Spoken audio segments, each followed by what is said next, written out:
डवल्या नावाचा एक क्रिमिनल आहे. त्यांनी त्याला रस्त्यावर अडवलं बांगलादेशला, लुक्का चौकात घेतला. त्या ठिकाणी जगदीश गोखलेला फोन करून बोलवलं. जगदीश गोखलेवर पण 27-28 गुन्हे आहेत. तो 2 लोकांना घेऊन आला, ते बिट्टू चौरे आणि लक्की एडेचाल म्हणजे सोनवणे. त्या सर्वांनी मिळून त्या लुक्का चौकातून त्या मोटरसायकलने त्याला बसवले. जबरदस्तीने पैसे मागत होते. तो पैसे नाही दिला.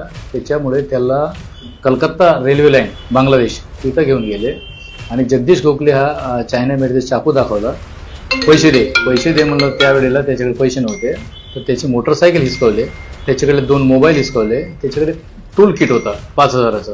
म्हणजे टोटल 1,30,000चा मुद्देमाल जबरीने हिसकावून पट्ट्याने मारले. त्या शरीरावर पट्टे बेल्ट जो राहतो त्याच्याने मारले आणि चायना मेड चाकू दाखवून हे सर्व प्रकार झालेले आहे. त्याच्यामुळे त्याच्यावर मारहाण करून जबरी चोरीचा गुन्हा दाखल करण्यात आला.